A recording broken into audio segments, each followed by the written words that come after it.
মহাপ্রভু আমার নীলাদ্রি হতে বলভদ্র নামে এক সেবককে সঙ্গে নিয়ে ওই বৃন্দাবন বিজয়ে চলেছে।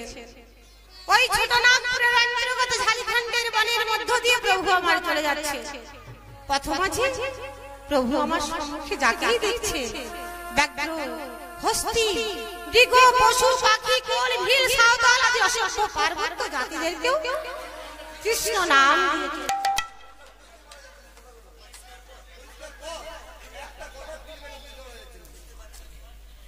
এইরূপ পথে চলতে চলতে এসে দাঁড়ালেন মথুরার এক বিশ্রাম তীর্থে। আর সেখানে কেশব চাঁদ বিগ্রহ দর্শন করে শ্রীমান মহাপ্রভু আমার আজ মাতিল নর্তনে, মাতিল নর্তনে,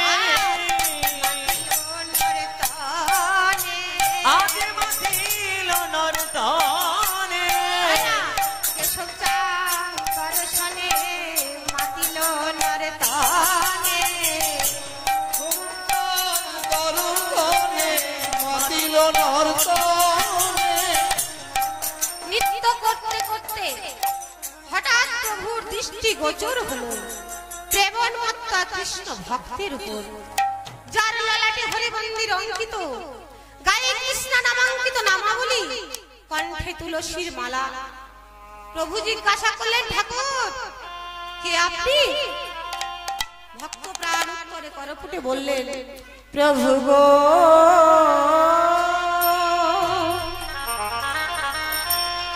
একে আমি জন্ম জন্মান্তরের অপরাধী, অপরাধী, তাহে আমায় আর ঠাকুর বলে অপরাধী করো না হে, করো না হে। আমি ঠাকুর নই, আমি শ্রীপাদ মাধবেন্দ্রপুরীর শিষ্য, শরণিয়া ব্রাহ্মণ, নাম মোর কৃষ্ণ দাস। প্রভু বললেন, আমি তোমায় দেখেই অনুমান করেছি, মাধবের গান না হলে এমন কৃষ্ণ প্রেম ভক্তি লাভ হয় কার? কৃষ্ণ দাস বলো প্রভু, তোমার দর্শনে আজ আমি বড়ই খুশি হলাম। চলো কৃষ্ণ দাস, তোমার মতো ভক্তের সঙ্গে এই বলধাম দর্শন করে আসি। কৃষ্ণ দাস বললেন, প্রভু বলি কাজ নাই তীর্থ দর্শনে, কাজ নাই তীর্থ দর্শনে, দর্শনে, কাজ নাই তীর্থ দর্শনে, তোমার রাঙা চরণ দিলে কাজ নাই তীর্থ দর্শনে, ওই না তোমার চরণ বিনে কাজ নাই তীর্থ দর্শনে। তীর্থযাত্রা পরিশ্রম কেবল মনের ভ্রম, সর্বসিদ্ধি তোমার ওই শ্রী যুগল চরণ। তাই প্রভু তীর্থে যাবার বাসনা আমার নেই, তবে হ্যাঁ একটা পরম লোভনীয় বস্তু হলো এই তোমার সঙ্গলাভ। তোমার সঙ্গলাভের সুখে আমি তোমার সঙ্গে যেতে প্রস্তুত। তবে চলো কৃষ্ণদাস, এবার আমরা শুভযাত্রা করি। এই বলে কৃষ্ণদাসকে সঙ্গে করি, সঙ্গে করে প্রভু মর গৌর হরি, গৌর হরি আইলেন বৃন্দাবনপুরী। বৃন্দাবনপুরে প্রেমাবিষ্ট চিত্তে প্রভু তখন দর্শন করতে লাগলেন প্রেমময় শ্রী বৃন্দাবন ধাম। আমার গৌরাঙ্গ সুন্দর,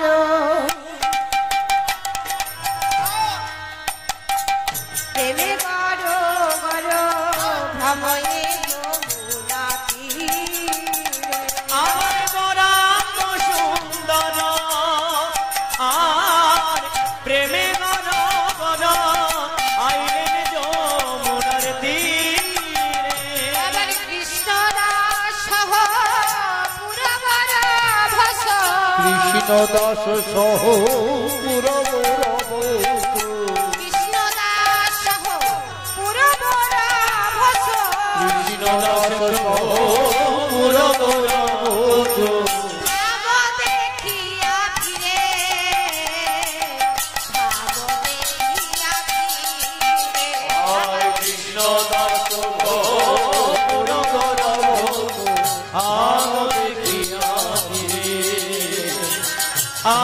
দেখিয়াছি রে মন সুখে দর্শন করো মন সুখে দর্শন করো মন সুখে দর্শন করো তুমি মন সুখে দর্শন করো লীলা ভূমিগত মন সুখে দর্শন করো ওহে কৃষ্ণ লীলা তনি যত মন সুখে দর্শন করো।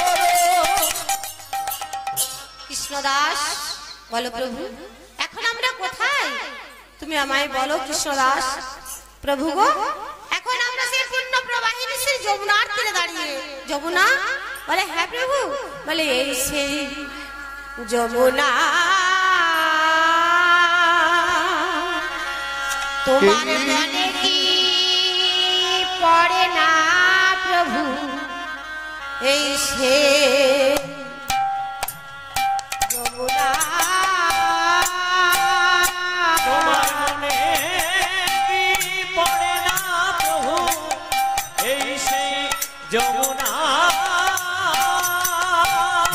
যার তীরে নীরে করতে খেলা প্রভু এই সে যমুনা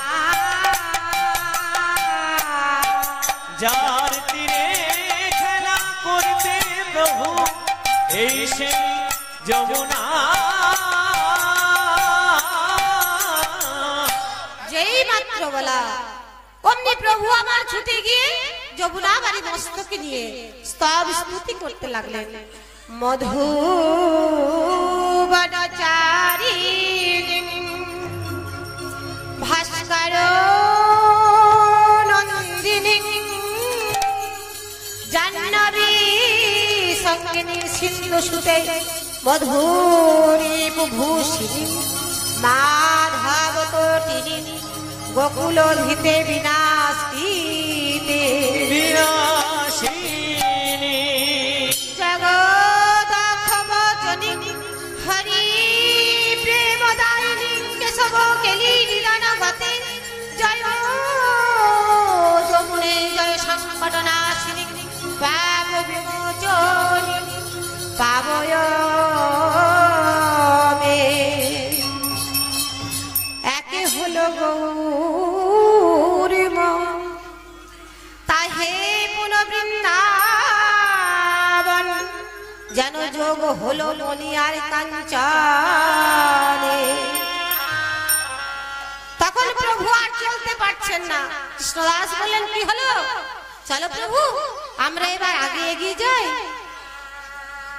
প্রভু বললেন কৃষ্ণদাস আমি চলিতে নারী চলিতে নারী চলিতে নারী আমি চলিতে নারী কৃষ্ণদাস আমি চলিতে নারী ওই না কৃষ্ণ দাস আমি চলিতে নারী আমার প্রেমে অঙ্গ হলো ভারী কৃষ্ণদাস আমি চলিতে নারী আমার জীবনে অঙ্গ হলো ভারী কৃষ্ণ দাস আমি চলতে নারী। তবে যে তুমি একটু আগেই বললে যে সব কৃষ্ণ লীলা স্থলে দর্শন করবে হ্যাঁ করবই তো প্রভু তোমার সব সঙ্গ যে অবশ হয়ে যায় তোমার চলার চরণ যে আর চলে না তবে তুমি কেমন করে যাবে প্রভু বলে কৃষ্ণদাস আমি কেমন করে যাব জানো আমি গড়াগড়ি দিয়ে যাব গড়াগড়ি দিয়ে যাব গড়াগড়ি দিয়ে যাব গড়াগড়ি দিয়ে যাব সজে ধুলাই লুটাইব গড়াগড়ি দিয়ে যাব লুটাইব গড়াগড়ি দিয়ে যাব এইবার তো গৌর হরি এই কৃষ্ণদাসকে সঙ্গ করে তালবন দমালবন মধুবন করতে করতে এসে দাঁড়ালেন কোথায় মোহন বনে দেখিতে দেখিতে উন্মত্ত চিতে দেখিতে দেখিতে উন্মত্ত চিতে দেখিতে দেখিতে উন্মত্ত চিতে দেখিতে দেখিতে উন্মত্ত চিতে ভ্রমিতে বহন দেখিতে দেখিতে উন্মত্ত চিতে ভূমিতে গগন কৃষ্ণ দাস কহে হের কালী দহ আগে করো দর্শন আর কৃষ্ণ দাস কহে হেরো কালী দহে গায়ে কালো কালো জল প্রভু গণ সুখে দর্শন করো বড় সুখে দর্শন করো গণ সুখে দর্শন করো প্রভু মন সুখে দর্শন করো তোমার এই কৃষ্ণ লীলা থেকে তুমি মন সুখে দর্শন করো প্রভু কৃষ্ণদাস এখন আমরা কোথায় প্রভু এখন আমরা সেই পূর্ণ প্রবাহিনী শ্রী যমুনার তীরে দাঁড়িয়ে বলে কৃষ্ণদাস চলো তাহলে আমরা এবার আগে এগিয়ে যাই এবার এই বলতে বলতে গৌরহরি তাল বরন্দ মালমল করতে করতে এসে দাঁড়ালেন মোহন বনে প্রভু এই সেই কালী আহ্লাদ এখানেই থাকতো সহস্রী ভনাধন দুষ্ট কালীও না তার বিষের জ্বালায় কত প্রাণীরা নাশ হতে চলেছিল একদিন ব্রজরাজ শ্রীকৃষ্ণ কালীও নাগকে দণ্ড দিতে অহিংসার বৃন্দাবনে হিংসা বৃদ্ধি করতে কি করলেন জানো প্রভু ওই না কদম্ব তরুয়াই উপরে উপরে চড়িয়া দিলেন ওঝা হেতা শিশুকুল কান্দিয়া সুরগণ হেরি কা ও যে ভয়ে তারা উঠিল কেঁপে ভয়ে তারা উঠিল কেঁপে ভয়ে তারা উঠিল কেঁপে ওই না ভয়ে তারা উঠিল কেঁপে সুরগণ সুরলোকে ভয়ে তারা উঠিল কেঁপে সুরগণ সুরলোকে ভয়ে তারাই উঠল কেঁপে দেখিতে দেখিতে উন্মত্ত চিতে দেখিতে দেখিতে উন্মত্ত চিতে ভবিতে বহন দেখিতে দেখিতে উন্মত্ত চিতে ভবিতে মোহন কৃষ্ণদাস কহে হর কালী দহ আগে করো দর্শন আর কৃষ্ণ দাস কহে হেরো কালী দহে তাহি কালো কালো জল প্রভু মন সুখে দর্শন প্রভু মন সুখে দর্শন করো প্রভু মন সুখে দর্শন করো মন সুখে দর্শন করো তোমার কৃষ্ণ লীলা স্থলী যত মন সুখে দর্শন করো তোমার কৃষ্ণ লীলা কবিরক মন সুখে দর্শন করো যেই মাত্র বলা অমনি প্রভু বললেন কৃষ্ণদাস কাহা মোরে মাতা সীতা মাদি সখা কাহা মোর গোপী গোপীগণ ইহা বলি কাঁদে স্থির নাহি বাঁধে মাধব আকুল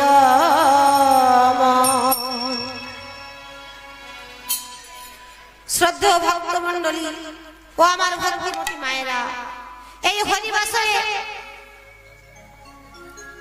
এমন কিছু আমার টাইম নেই তাই খুব অল্প সময়ের মধ্যে আমাকে এই লীলাটি পরিবেশন করতে হবে তাই আপনারা সকলে আমি আশীর্বাদ করুন আমি যেন এই কৃষ্ণ কথা গৌর কথা আপনাদের প্রাণ ভরে শ্রবণ করাতে পারি একবার সকলে মিলে বলুন প্রেমানন্দে গৌর হরি হরি হরি বল হরি বল হরি বল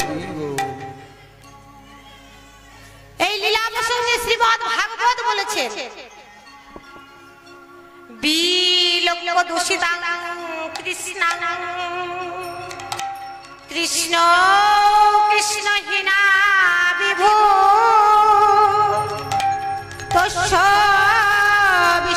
মন্নিচ্ছন্ন সর্বগতমদবাসয়।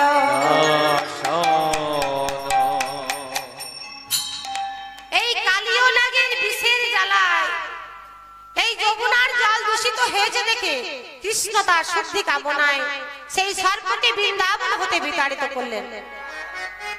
তাহলে বাবা আমাদের জানতে হবে প্রথমে কে এই কালীয় নাগ, কোন সৌভাগ্য বলে তিনি ভগবত চরণ মস্তকে লাভ করলেন। এই কালীয় নাগ হলেন চন্দ্র বংশজাত চন্দ্রধ্বজ রাজা। একদিন রাজা সসৈন্যে গেলেন মৃগয়া করতে মহাকাম্যক বনে। ফিরে আসার সময় হঠাৎ রাত্রি হয়ে গেল। সেই বনে রাজা নিশি যাপন করলেন। এমন সময় সেই রাজাকে পরীক্ষা নিতে অগস্ত্য নামে এক মুনি গলন্ত কুষ্ঠ শরীর ধারণ করে এক কুটিরের মধ্যে ধ্যানরত হয়ে বসে আছেন। খানিকক্ষণ পর রাজা যাই না সেখানে বিশ্রাম নিচ্ছে, এমন সময় খানিকক্ষণ পর বিশাল একটা দুর্গন্ধ ভেসে এলো। সৈন্যদের বললেন, যাও, এত দুর্গন্ধ কিসের, যাও দেখো তো এত পচা গন্ধ আসছে। রাজভৃত্যেরা সঙ্গে সঙ্গে গিয়ে দেখলেন একটি ছোট্ট কুটিরের মধ্যে এক মুনি ধ্যানরত হয়ে বসে আছে।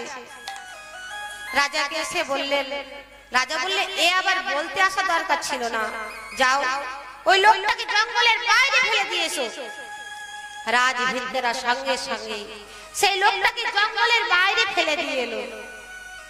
মুনির ধ্যান ভঙ্গ হয়ে গেল।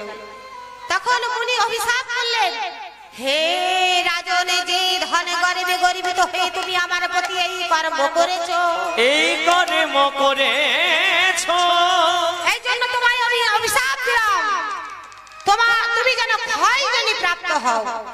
তোমার মনে একটু মায়া দয়া হলো না? আমার এত রুগ্ন দেহ, এত রুগ্ন শরীর তুমি আমায় জঙ্গলের বাইরে ফেলে দিয়ে আসতে বললে। আমার এই রুগ্ন দেহ তুমি যেমন ভাবে আঘাত করেছো, তার জন্য তোমায় আমি অভিশাপ দিলাম। তোমার জন্য গৃহে ফিরতে না ফিরতে সর্বাঙ্গ গলিত কুষ্ঠ ব্যাধি হয়। রাজা গৃহে ফিরতে না ফিরতে সর্বাঙ্গ গলিত কুষ্ঠ ব্যাধি হলো। বহু বুদ্ধ কবিরাজ এলো গেল, কেউ আর ব্যাধি মুক্ত করতে পারলেন না। শেষ পর্যন্ত দেবশ্রী নারদের পরামর্শে মান সরোবর হতে একটি রাজহংসকে নিয়ে আসা হলো। সেই রাজহংসটি যখন কর্তন করতে যাচ্ছে, হংসটি চিৎকার করে বলেছিলেন, দাঁড়ান রাজা, আমায় হত্যা করছেন কেন? তোমার মাংস ভক্ষণে আমার এই রোগ দূর হবে তাই। না রাজা, আবার মাংস ভক্ষণে আপনার রোগ দূর হবে না, তবে হবে কিসে বলতে পারো? হ্যাঁ পারি। যার অভিশাপে আপনি আজ রোগাগ্রস্ত, সেই মহামুনি অগস্ত্য মহাকাম্যক বনে আছে ধ্যানরত। আপনি তার পায়ে গিয়ে হন প্রদানত, তবেই হবে আপনার এই রোগ দূরভূত। বেশ, তবে যদি তাই হয় তাহলে তুমিও মুক্ত, আর নইলে তোমাকে হত্যা করে হব আমি চিরতৃপ্ত। রাজা গেলেন মহাকাম্যক বনে, যেখানে মুনিকে ফেলে দিয়ে এসেছিলেন। সেখানে গিয়ে নত জানু হয়ে রাজা ক্ষমা ভিক্ষা চাইছেন। হে মুনিবর,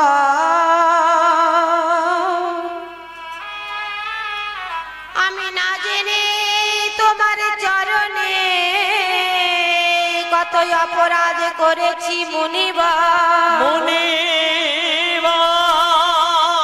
সেই অপরাধে আজ আমি রোগাগ্রস্ত। তবে দাও মুনিবর তোমার চরণামৃত,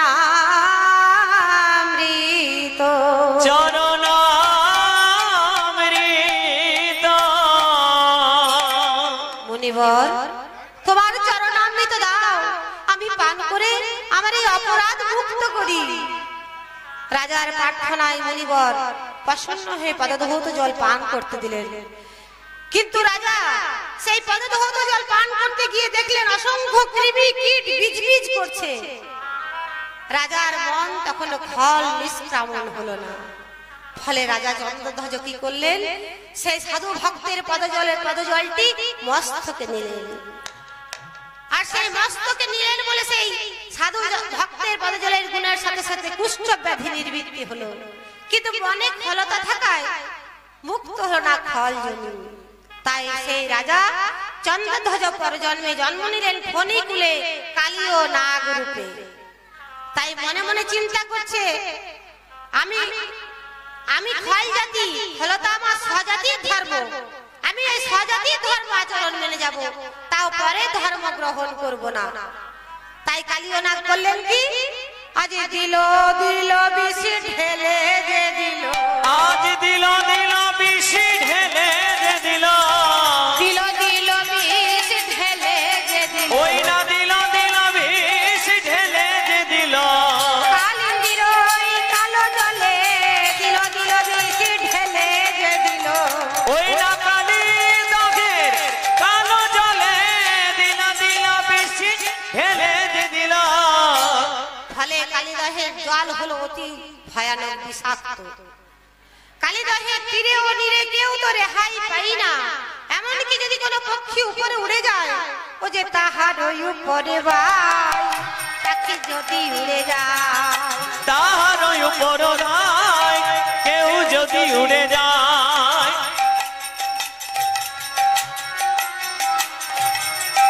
তাহার ওই উপরে বাই, পাখি যদি উড়ে যায়, আর তাহার উপরে ভাই পাখি যদি উড়ে যায়, পড়ে তারা সজিয়া পড়া, পরে তারা তেজয়ে পরা, পড়ে তারা সজিয়া পড়া, পরে তারা তেজয়ে পরা, যদি পাখি উড়ে দহ করে,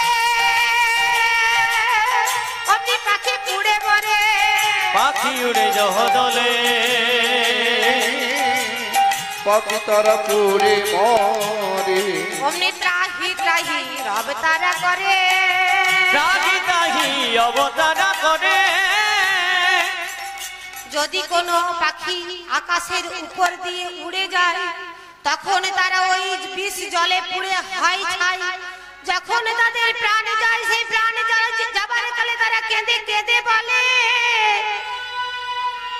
প্রভু গো, আমরা কত সুকৃতি বলে এই বনের পাখি হয়ে জন্মেছিলাম, বনে ছিল আমরা গাছের ফলে নদীর জলে ক্ষুধা তৃষ্ণা নিবারণ করে প্রাণ ভরে তোমার নাম গুণগান করতাম, তবে অসময়ে আমাদের প্রাণ চলে যাবে। এই পাখিকুল ও এই পক্ষীকুলের কাতর আত্মনাদে ভক্তাদিন ভগবান আর স্থির থাকতে পারলেন না। তাই ভক্তাদিন ভগবান ভক্তের ব্যথায় ব্যথিত হলেন আর মনে মনে চিন্তা করলেন কখন প্রভাত হয়। আজ প্রভাতেই আমি কালী ও নাগকে বৃন্দাবন হতে বিতাড়িত করব। তাই যেই না নিশির প্রভাত কাল হয়েছে, অমনি কুসুম কোমল শয্যায় শায়িত বালক কৃষ্ণ চিন্তা করলেন, হেরিয়া শেষির যৌনি জাগিয়া সে দিন মনি, হেরিয়া শেষ রাজনে জাগিয়া সে বিনা উঠিলেন শয্যা পরি হরি,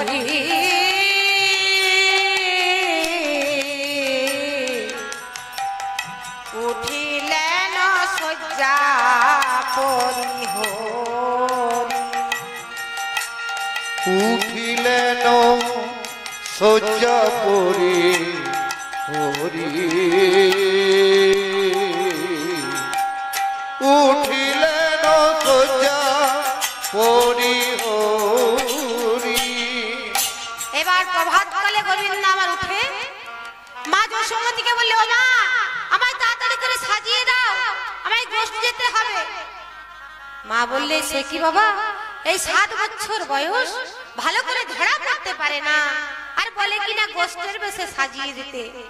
মাকে চিন্তায় মগ্ন দেখে গোপাল আবার বললে, ও মা তাড়াতাড়ি করে সাজিয়ে দাও। ও মা সীতা মসুদাম রাম বসুদাদা বলরাম, ওই না সীতা মসুদাম রাম বসুদাদা বলরাম, সীতা মসুদাম রাম বসুদাদা বলরাম, ওই না সীতা মসুদাম রাম বসুদাদা বলরাম। সকলে দাঁড়ায় রাজপথে, সকলে দাঁড়ায় রাজপথে,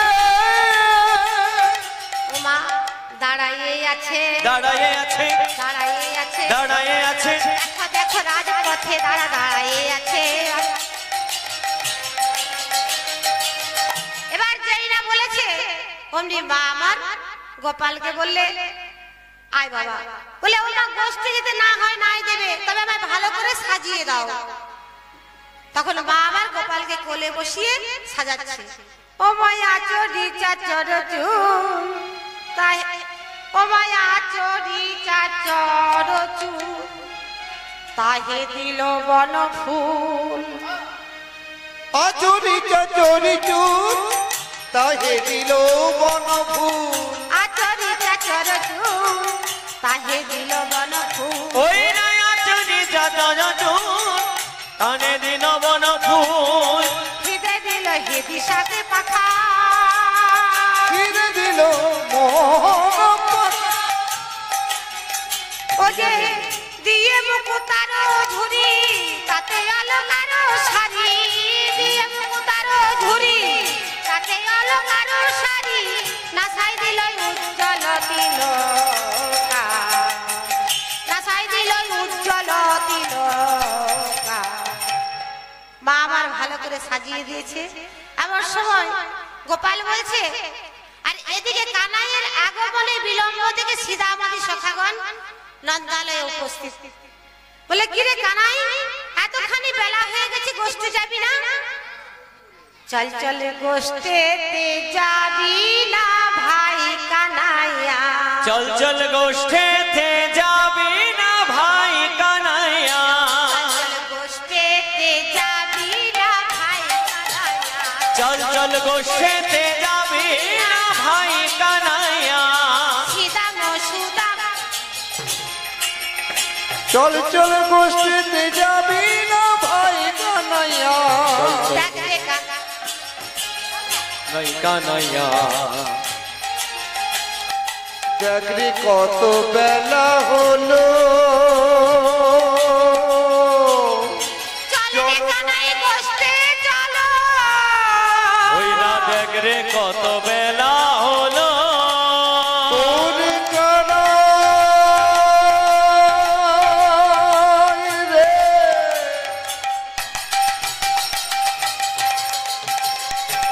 দেখ রে কত বেলা হলো, চলো কানাই গোষ্ঠী চলো। বলি এখনো কি মায়ের কোলে, এখনো তুই মায়ের কোলে, এখনো তুই মায়ের কোলে, এখনো তুই মায়ের কোলে। আছিস বসিয়া, চল চল চল ভাই বসিয়া। কানাইয়া, চল চল গোষ্ঠীতে যাবি না ভাই কানাইয়া, তুই গোষ্ঠীতে যাবি না ভাই কানাইয়া। চল চল গোষ্ঠীতে যাবি না ভাই কানাইয়া। এই কানাই, তুই যদি না যাস না, আমরা ধেনু সকল চড়াতে পারবো না, আর তুই না গেলে ওই শ্যাবলি ধবলি সবে তারা গোষ্ঠী নাহি যাবে। শ্যামলি ধবলি তরে, ওই না তারা গোষ্ঠী নাহি চরে। কানাই তাড়াতাড়ি করে গোষ্ঠী চল।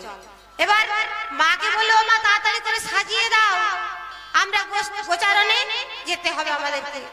এবার মা আমার সাজিয়ে দিলেন গোপালকে। এবার সকলে মিলে গোচারণে চলেছে, নবলক্ষ ধেনু আর সমস্ত সখাগণ মিলে। এবার হয়েছে কি, ছোট্টে ছোট্টে গাইয়া, ছোট্টে ছোট্টে গোয়া, छोटी से छोटी से छोटी से जाई रे भाई मदन हे छोटी छोटी गैया छोटी छोटी वार छोटे से छोट मेरो मदन गोपाल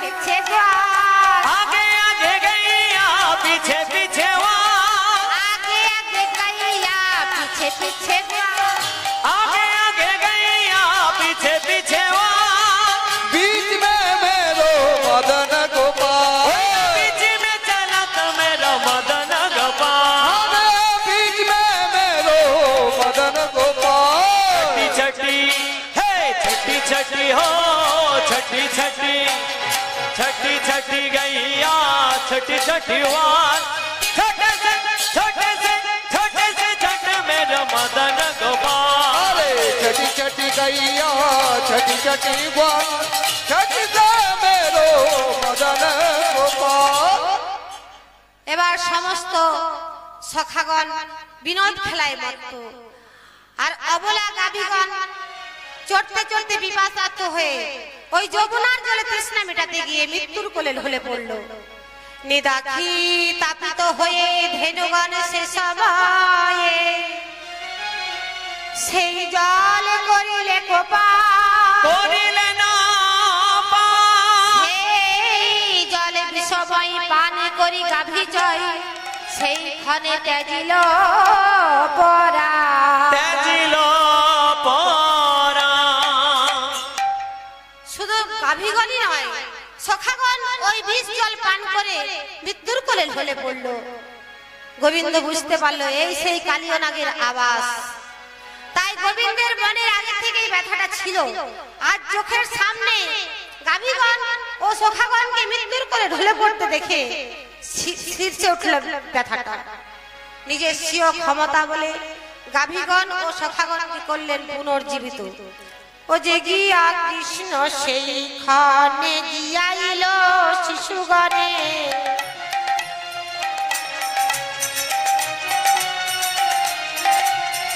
মরেছিল যত শিশুগণ করে দিল জপতি উঠিয়া বসিল সবে ধেনুগণ হাম্বারবে উঠিয়া বসিল ক্ষণে ধেনুগণ দিয়ামণি শ্রীকৃষ্ণের করে নিরীক্ষা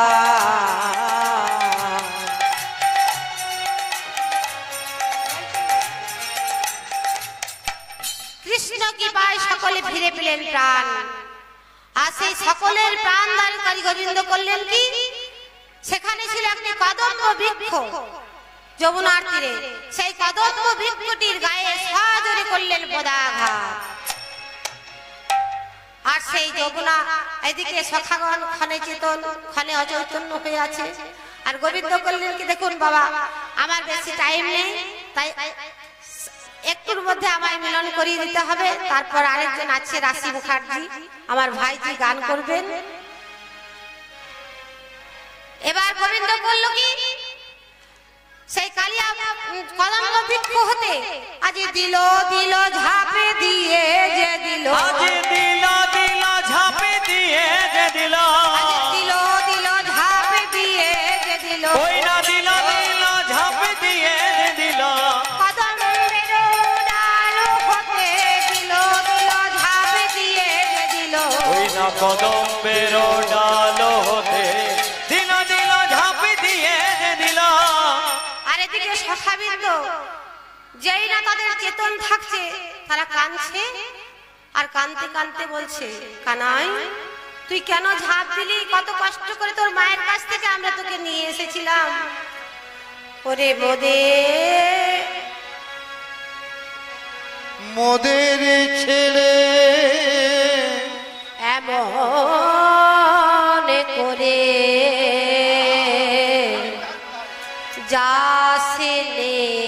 কানা ওরে মোদের ছেড়ে এমন করে যাসিনে কানা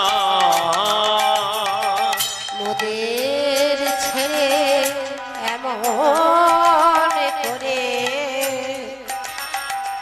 যাস রে কানা মোদের ছেড়ে এমন করে যাসিনে কানা কানাই আমরা কি বলিয়া যাব ঘরে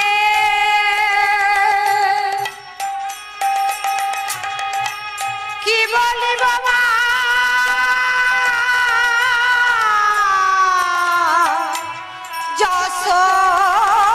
যশোদারে আমরা কি বলিয়া যাব ঘরে কি বলিব মা যশোদারে হেনু বৎস কাঁদে উভরা হেনু বৎস কাঁদে ও ভোরায় শ্রীদাম কহিছে বাণী শোনো মাগো নন্দ রানী ওই না সিদাম কহিছে মানি আর শোনো মাগো নন্দ রানী মাধব বনি গড়ি যা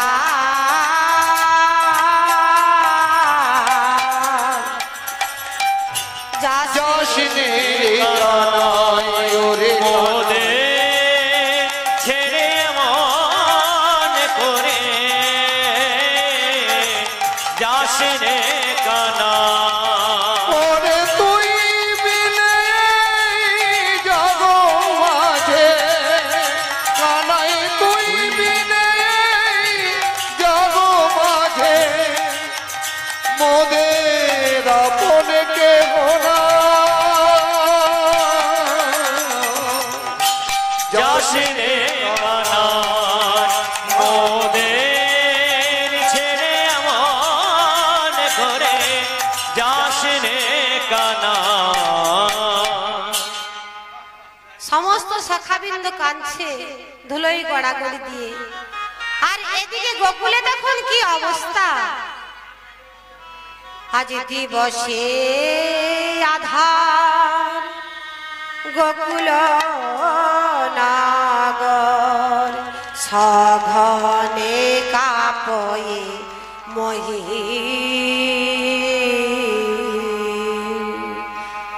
আজ সারা গোকুলকে একটা অন্ধকার মেঘে ছেয়ে ফেললো আর তাই দেখে নন্দরানী কৃষ্ণের অমঙ্গল আশঙ্কায় চিন্তা করছে বলে হে তা গৃহে নন্দরানী দেখে অমঙ্গল ওই না হে থাকি নন্দরানী দেখে অমঙ্গল হে তা গৃহে নন্দরানী দেখে অমঙ্গল ওই না হে থাকি নন্দরানী দেখে অমঙ্গল তাহাতে হইল রানী অতীব চঞ্চল তাহাতে হইল রানী অতীব চঞ্চল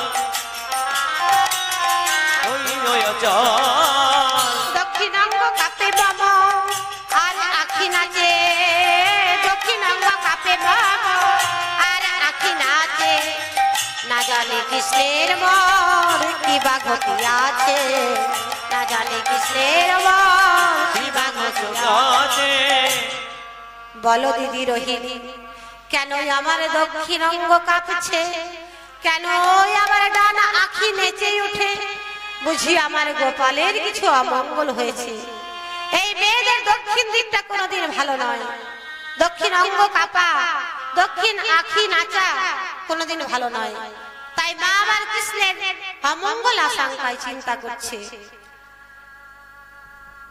তখন এবার সমস্ত গোকুলের সবাই যেই না দেখেছে মা কাঁদছে, আর সবাই এসে নন্দালয়ে এসে উপস্থিত হয়েছে। কি হয়েছে রে যশোদে, এমন করে কাঁদছিস কেন? বলে যশোমতির দুঃখ অতি কহিল সকলে, অকস্মাৎ কেন দেখি এত অমঙ্গল।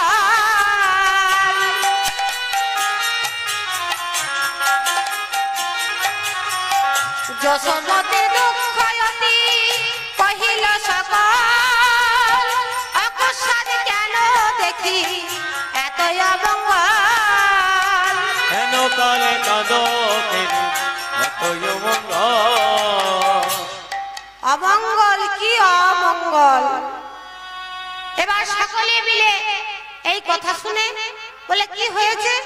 বলে কাল আমি রাত্রে একটা কুস্বপ্ন দেখেছিলাম, আমার কানাই গোশ করে গেছে, আর সেখান থেকে কানাই আর ফেরেনি।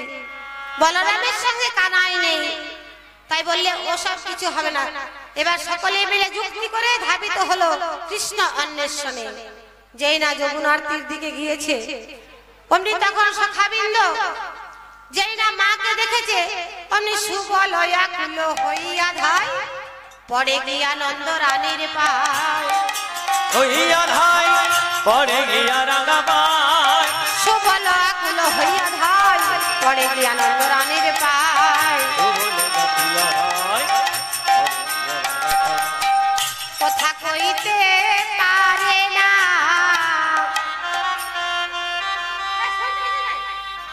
কথা কইতে পারে না, কথা কহিতে পারে না।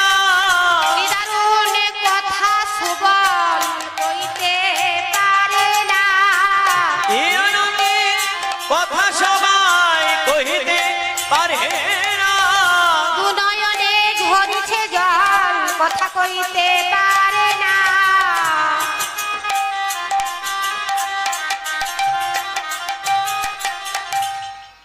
যেই না সুবল মাকে দেখেছে আর কথা কইতে পারছে না, মা বললে ওরে সুবল, ওরে সুবল শুভ কথা বল।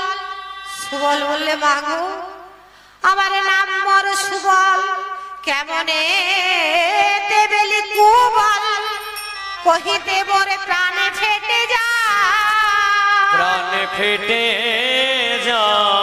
আজ গোচারণে এসে তোমার কানাই ঝাঁপ দিয়েছে, তোমার কানাই মোদের প্রাণ গোবা মোদের জন্য ঝাঁপ দিল জলে শুনিয়া সকলে বালক গণের মুখে। ঝাঁপ দিল জলে শুনিয়া সকলে, জানে কালিয় দুতে। অবনি মাঝারে মরছি পড়য়ে, মাধব কাঁদয়ে দুঃখে। আজ অবনি মাঝারে মরছি পড়য়ে, মাধব কাঁদয়ে দুঃখে।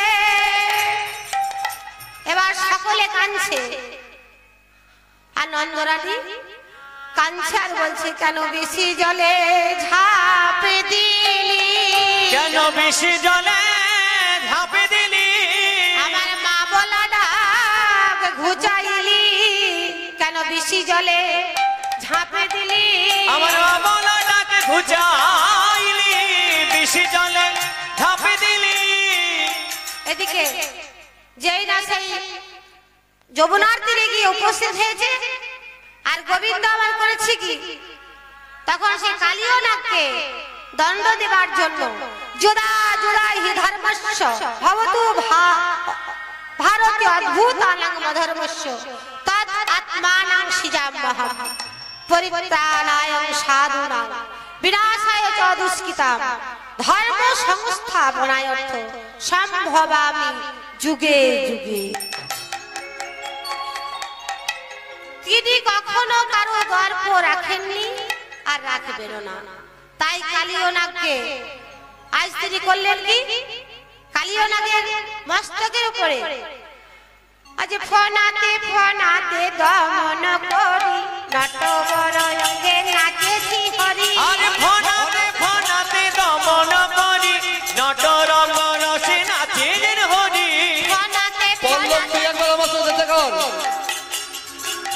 ফনাতে দমন করি নটবর বেশে নাচে শ্রী হরি। এবার যেই না সেই নটবর অঙ্গে শ্রীহরি নাচছে ফনার উপরে চেপে, এবার কালীয় নাগ সেই ছবল মারতে মারতে তার 20 দাঁতগুলো সব ভেঙে পড়লো। কালীয় নাগ তখন চিন্তা করছে 20 দাঁতগুলো ভেঙে গেছে তো কি হয়েছে, আমার এই বিশাল দেহ দিয়ে তো তোমাকে জড়িয়ে মেরে ফেলবো, আমার বিষের ভয়ে কেউ বেঁচে থাকে না, আর তুমি এই 7 বছরের বালক তুমি এই বিষ জলে ঝাঁপ দিয়েছো। এবার সমস্ত দেহ সেই বিশাল দেহটা দিয়ে ভগবানকে জড়ালেন। আর যখন জড়াতে যাচ্ছে কালীয় নাগ, ভগবান গোবিন্দ চিন্তা করছে, কালীয় নাগের মনের ভাবটা বুঝতে পেরেছে, তাই রজ্জুর ন্যায় হয়ে দাঁড়ালেন গোবিন্দ। যেই না জড়ানো হয়ে গেল আর অমনি বিশ্বম্ভর মূর্তি ধারণ করলেন গোবিন্দ। এবার বিশ্বম্ভর মূর্তি যেই না ধারণ করেছেন, এবার সমস্ত কালীয় নাগের অঙ্গটা ফাটতে লাগলো আর যমুনার জল হয়ে গেল লালে লাল। তাই দেখে কালীয় নাগের 100 রমণী 100 স্ত্রী তারা ছুটে এসেছে। সবার মুখে যখন শুনেছে যে কালীয় নাগের জল রক্তে লাল হয়ে গেছে, সেই টাইমে সবাই ছুটে এসে দেখছে কি, এসে বলে গোবিন্দের চরণ দুটি ধরে গোবিন্দের কাছে স্বামীর প্রাণ ভিক্ষা চাইছে। পতি দেহি পতি দেহি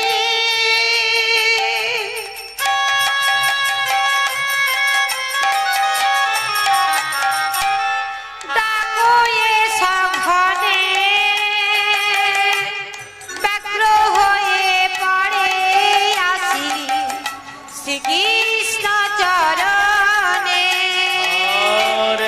পতি দেহি পতি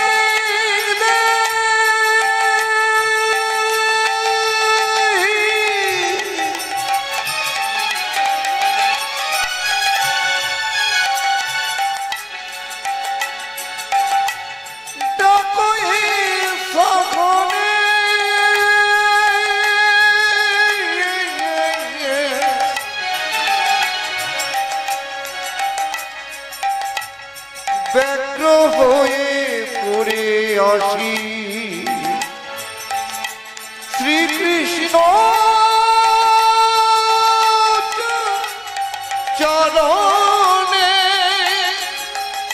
বৈধর পদে বড়ই যন্ত্রণা,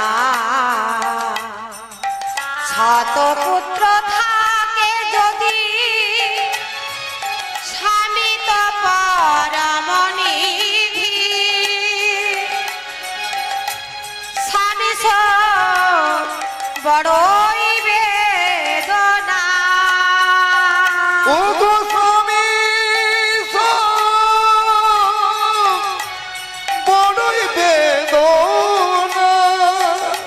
হে জগৎপতি ফিরিয়ে দাও মোদের পতি, এমন করে তাকে প্রাণে মেরো না।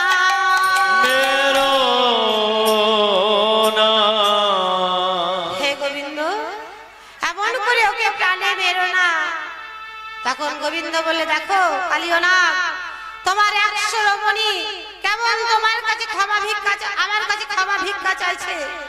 যাও তুমি সেই পুনরায় রামলোক দ্বীপে ফিরে যাও যেখানে থেকে এসেছিলে। কালীয় নাগ বলে, প্রভু আমি যদি ওই রামলোক দ্বীপে যাই তাহলে আমায় গরুর মেরে ফেলবে, বলে আর তোমায় গরুর খেতে পারবে না। গরুর যদি তোমায় খেতে আসে তুমি এক কাজ করবে, তুমি মাথা নোয়ায়ে দেখাইয়ে দেবে। তুমি মাথা নোয়ায়ে দেখাইয়ে দেবে। মাথা নোয়ায়ে মাথা নয় দেখায় দেবে। তখন যেই না তোমায় খেতে আসবে না, তুমি মাথা নিচু করে দেখায় দেবে, গরু তোমায় আর খাবে না। ওই যেই না আমার পদচিহ্ন দেখতে পাবে, অমনি গরুর ফিরে চলে যাবে।